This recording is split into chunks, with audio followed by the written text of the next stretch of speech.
Welcome back to my channel. Movie शुरू होती है तो हम कुछ एस्ट्रोनॉट्स को देखते हैं जो कि प्लेनेट मार्स पर हैं। ये एस्ट्रोनॉट्स प्लेनेट मार्स पर मिशन पर आए हैं। यहाँ वो मार्स की सरफेस से सैंपल ले रहे थे। यहाँ वो ये देखने आए हैं कि यहाँ जिंदगी कैसे मुमकिन होगी और प्लांट्स कैसे उगाए जा सकेंगे। इंसान जल्द ही मार्स पर इंसानी आबादी बसाने का सोच रहे हैं क्योंकि जमीन पर किसी भी किस्म की आफत की सूरत में उनके पास दूसरी सेफ जगह होनी चाहिए। और उन्हें खबर मिलती है कि एक बहुत बड़ा और खतरनाक तूफान बहुत तेजी से उनकी तरफ आ रहा है, इसलिए उन्हें जल्दी से स्पेसशिप की तरफ जाना होगा। वो सब जल्दी से स्पेसशिप की तरफ बढ़ते हैं। तूफान उन तक पहुंच जाता है। सारे एस्ट्रोनॉट स्पेसशिप में चले जाते हैं, लेकिन एक एस्ट्रोनॉट मार्क बाहर ही रह जाता है। वो आगे बढ़ने की कोशिश करता है, लेकिन तूफान में एक चीज आकर उससे टकराती है और वो उसके साथ तूफान में उड़कर कहीं खो जाता है। वो मार्क से कांटेक्ट करने की कोशिश करते हैं, लेकिन कोई जवाब नहीं आता। तो वो समझ जाते हैं कि इस भयानक तूफान में वो यकीनन मारा गया होगा, तो वो वहाँ से चले जाते हैं। उनका ख्याल यही था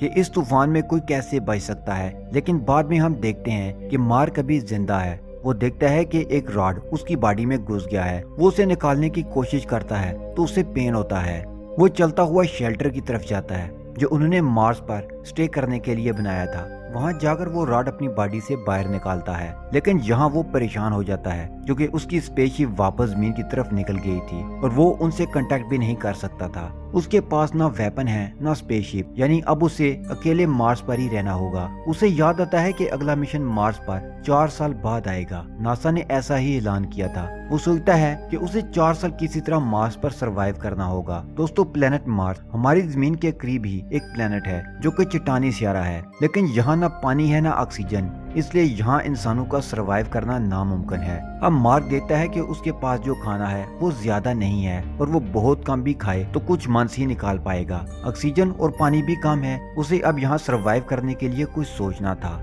या फिर जो ऑक्सीजन पानी खुराक है उसके सहारे जितने दिन निकाल सके निकाल कर मार्स पर अपने प्यारों से दूर ही मर जाए। अब वो सोचना शुरू करता है। वो देखता है कि उसके पास यहाँ आलू हैं। साइंटिस्ट मार्स की सॉइल पर एक्सपेरिमेंट कर रहे थे, इसलिए ये चीजें यहाँ थीं। वो प्लान बनाता है कि वो इन आलूओं को उगाएगा।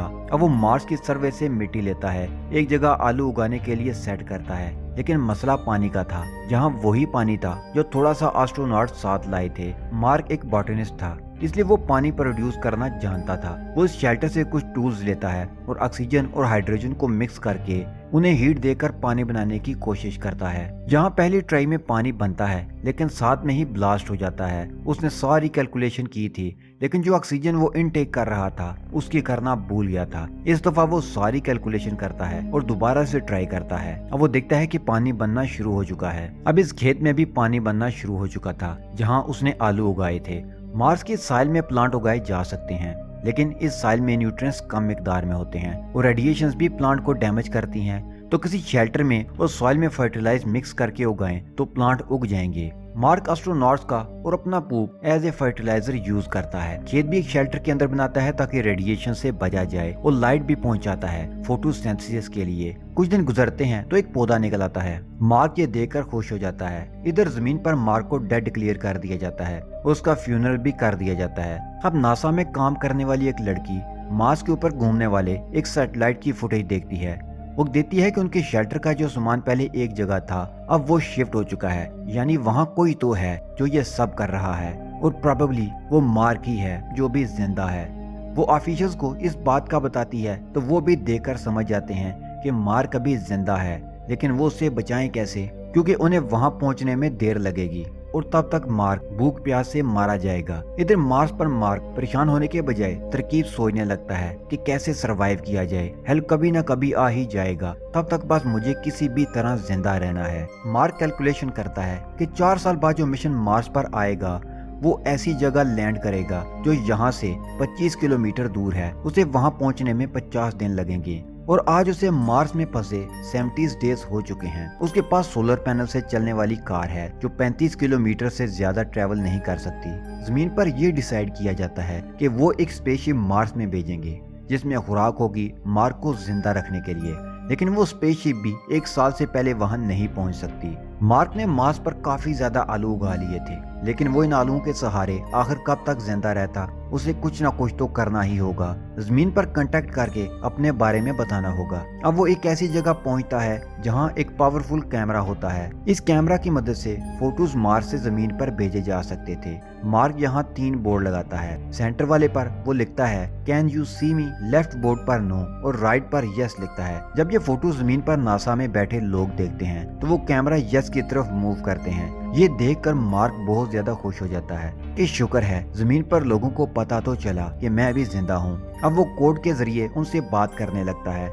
वो उसे बताते हैं कि तुम्हारे लिए खाना भेजा जा रहा है। वो उनसे पूछता है कि क्या मेरी टीम को जो जमीन की तरफ जा रही है उन्हें पता है कि मैं जिंदा हूँ, तो वो कहते हैं नहीं, लेकिन हम अभी उन्हें इन्फॉर्म करते हैं। नासा वाले टीम को मार्क के बारे में बता देते हैं तो वो लोग भी बहुत दुखी होते हैं कि उन्होंने मार्क को मार्स पर ही छोड़ दिया। मार्क अपने खेत में होता है तो अचानक वहाँ किसी वजह से ब्लास्ट हो जाता है। उसके सारे आलू खत्म हो जाते हैं। ये बहुत ही बड़ा मसला खड़ा हो गया था क्योंकि उसके पास बहुत ही कम आलू थे जो कि लंबे अरसे के लिए नाकाफी थे। वो डिसाइड करता है कि उसके पास जो खाना है, जो आलू हैं, वो उन्हें कम खाएगा जिससे वो बस जिंदा ही रहे। जमीन पर नासा वाले एक रॉकेट को लॉन्च करते हैं जिसमें मार्क के लिए खाना और जरूरी सामान था, लेकिन लॉन्च के फौरन बाद वो डिस्ट्रॉय हो जाता है, यानी अब मार्क तक कुछ भी नहीं पहुंच पाएगा। तो सब बहुत मायूस हो जाते हैं। जब मार्क को इस बात का बताया जाता है तो वो भी बहुत दुखी होता है। मार्क नासा को मैसेज भेजता है कि मैं हिम्मत नहीं हारूंगा, आखिरी सांस तक कोशिश जारी रखूंगा। मेरे पेरेंट्स को बता देना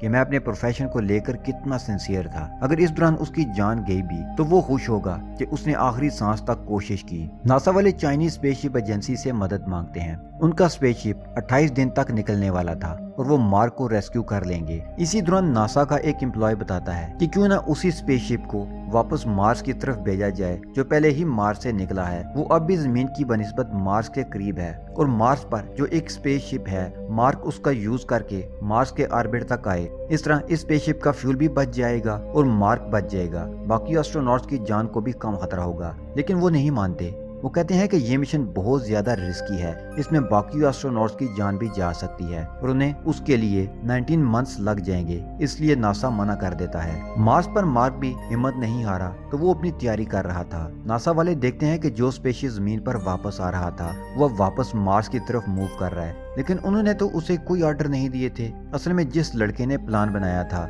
वही इस स्पेसशिप के मेंबर से कांटेक्ट करता है और उन्हें इंसिस्ट करता है कि वो उसकी हेल्प को जाएं, क्योंकि वो उनका टीम मेंबर है। अगर वो उसे नहीं बचाएंगे तो वो वहीं मारा जाएगा। नासा के ऑफिशियल्स ये सुनकर बहुत नाराज होते हैं, लेकिन अब चाइना भी इस फैसला के साथ जाता है कि ये सही फैसला है। मार्क हिम्मत नहीं हार रहा और उसकी स्पेसशिप के लोग भी अपनी जान कुर्बान करने के लिए तैयार हैं। तो हम उन्हें रोकने वाले कौन होते हैं? वो अपनी मर्जी से ये कोशिश करना चाहते हैं। चाइना इस स्पेसशिप को अपने एक शिप से खाना और जरूरी सामान पहुंचाता है, जिसे देखकर पूरी दुनिया खुश हो जाती है। मार्क को पता चलता है कि उसके साथी उसे लेने वापस आ रहे हैं। साथ में ये भी बताते हैं कि उसे ऑर्बिट तक खुद आना होगा क्योंकि उनके पास मार्स के ऑर्बिट के अंदर आने का फ्यूल नहीं है। तो वो स्पेसशिप को ठीक करने लगता है। वो स्पेसशिप बहुत भारी था तो वो उससे कुछ चीजें निकाल देता है। स्पेसशिप की हालत बहुत खराब है, लेकिन वो उसे स्टार्ट कर ही लेता है और मार्स से बाहर निकलने लगता है। थोड़ी देर बाद ही स्पेसशिप की हालत और खराब हो जाती है, जिसकी वजह से उसे सफोकेशन होने लगती है और वो बेहोश हो जाता है। इसका कांटेक्ट भी खत्म हो चुका था, लेकिन अचानक से उसे होश आता है। ये देखकर सब लोग खुश हो जाते हैं। सारी दुनिया के लोग इस मिशन को लाइव देख रहे होते हैं। मार्क और स्पेसशिप की बाकी टीम के लिए दुआएं कर रहे होते हैं। यहाँ एक और मसला हो जाता है। मार्क की स्पेसशिप की स्पीड उसके कंट्रोल में नहीं थी, यानी जब वो अपने साथियों की स्पेसशिप के पास पहुंचेगा तो वो तेज होगी, तो वो कैसे उसे पकड़ेंगे? वो तो खला में दूर निकल जाएगा। लेकिन मार्क घबराता नहीं और कहता है कि मैं कोई ना कोई रास्ता निकाल लूंगा। स्पेसशिप वाले अपनी शिप का एक हिस्सा गिराते हैं, जिसके एयर प्रेशर से मार्क की स्पेसशिप की स्पीड कम हो जाती है, यानी अब वो मार्क को पकड़ सकते थे। स्पेसशिप की फीमेल क्रू मेंबर एक चेयर पर बैठकर रोप को शिप से बांधकर स्पेस में मार्क को पकड़ने जाती है, लेकिन रोप कम पड़ जाती है और मार्क उससे अभी दूर होता है। वो उसे नहीं पकड़ सकती थी। तो मार्क हिम्मत नहीं हारता, तो अपने सूट में जिसमें ऑक्सीजन भरी होती है उसमें सुराख कर देता है, जिससे हवा तेजी से निकलती है और मार्क को मूव करने लगती है। मार्क अपनी डायरेक्शन सेट करता है और फीमेल मेंबर की तरफ जाता है। वो खुश था कि उसकी सारी मेहनत रंग ले आई है और अब वो बच जाएगा, लेकिन वो लड़की के पास पहुंचते ही उससे थोड़ा दूर हो जाता है, जिससे वो लड़की उसे नहीं पकड़ पाती। वो उससे दूर होने लगता है, लेकिन वो किसी तरह से उसकी रोप को पकड़ लेता है और फाइनली बच जाता है। वो उसे स्पेसशिप में ले आते हैं। सारी दुनिया के लोग ये देखकर बहुत खुश होते हैं। अब वो मार्क को वापस जमीन पर ले आते हैं। जमीन पर सब लोग उनका वेलकम करते हैं और उनकी हिम्मत की मिसाल कायम हो जाती है। अब मार्क नासा में एस्ट्रोनॉट्स का हेड है। वो उन्हें सिखाता है कि अगर आप स्पेस में कहीं खो जाएं तो आपने हिम्मत नहीं हारनी और सूरत हाल का मुकाबला करना है। यहीं पर ये अमेजिंग मूवी खत्म हो जाती है।